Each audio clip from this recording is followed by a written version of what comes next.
ഓം പാർത്ഥായ പ്രതിബോധിതാം ഭഗവതാ നാരായണേന സ്വയം വ്യാസേന ഗ്രഥിതാം പുരാണമുനിനാം മധ്യേ മഹാഭാരതം. ആത്മഭാവങ്ങളെ, ഭഗവത്ഗീതയിലെ മർമ്മങ്ങൾ എന്ന പരമ്പരയിൽ ഇന്നത്തെ നമ്മുടെ ചിന്തനീയ വിഷയം തപസ്, പ്രാർത്ഥന. സത്കാരമാന പൂജാർത്ഥം തപോദംബേന ചൈവയത് ക്രിയതേ തദിഹ പ്രോക്തം രാജസം ചലമധ്രുവം. യാതൊരു തപസ് മറ്റുള്ളവരിൽ നിന്ന് സത്കാരവും മാനവും പൂജയും ലഭിക്കാനായി പൊങ്ങച്ചത്തോടെ ചെയ്യപ്പെടുന്നുവോ, നിഷ്ഠയും വ്യവസ്ഥയുമില്ലാത്ത അത് തപസ്സാകുന്നില്ല. പ്രിയരെ, സത്കരിക്കുന്നതും പൂജിക്കുന്നതുമെല്ലാം നല്ല കാര്യം തന്നെ.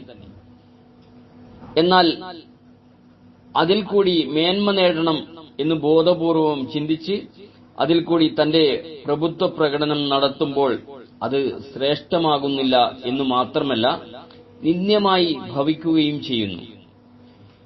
ഇതുപോലെ തന്നെ മറ്റുള്ളവരുടെ ആദരവും പ്രശംസയും പിടിച്ചുപറ്റുവാനും താൻ മറ്റുള്ളവരെക്കാൾ ശ്രേഷ്ഠരാണ് എന്ന് ബോധ്യപ്പെടുത്തുവാനും ചെയ്യുന്ന പ്രകടനങ്ങൾ നിഷ്ഫലങ്ങളാണ്.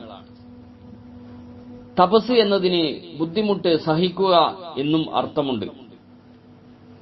ശാസ്ത്രീയമായി പുതിയ അന്വേഷണത്തിനും കണ്ടുപിടുത്തത്തിനും വേണ്ടി കഷ്ടപ്പെടുന്നതിനെ മാത്രമേ തപസ് എന്ന് പറയാനാവൂ. തന്റേതായ സ്വാർത്ഥ ലാഭത്തിനു വേണ്ടി പ്രാർത്ഥിക്കുന്നതൊന്നും തപസ്സാവില്ല. വാത്മീകി മഹർഷി രാമായണം എന്ന ഇതിഹാസ കാവ്യമെഴുതി. ഗംഗ ഒഴുകിക്കൊണ്ടിരിക്കുന്ന കാലം വരെ രാമായണം നിലനിൽക്കും എന്ന് പറയുന്നു.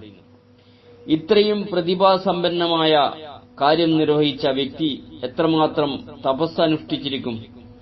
അദ്ദേഹത്തിന്റെ ശരീരം പുറ്റുകൊണ്ട് മൂടിയെന്ന് പറയുന്നു. ഇതേപോലെ നാം സഹജീവികളുടെ നന്മയ്ക്കും ഒപ്പം ആത്മശുദ്ധിക്കുമായി കഷ്ടപ്പെടുന്നതിനെയും മാത്രമേ തപസ് എന്ന് പറയാനാവൂ. തനിക്കു വേണ്ടിയല്ലാതെ അവന്റെ സുഖത്തിനും സന്തോഷത്തിനുമായുള്ള എല്ലാ പ്രാർത്ഥനയും തപസ്സായി മാറുകയും ചെയ്യുന്നു. സ്നേഹപൂർവ്വം, രഞ്ജൻ കയനാടത്ത്.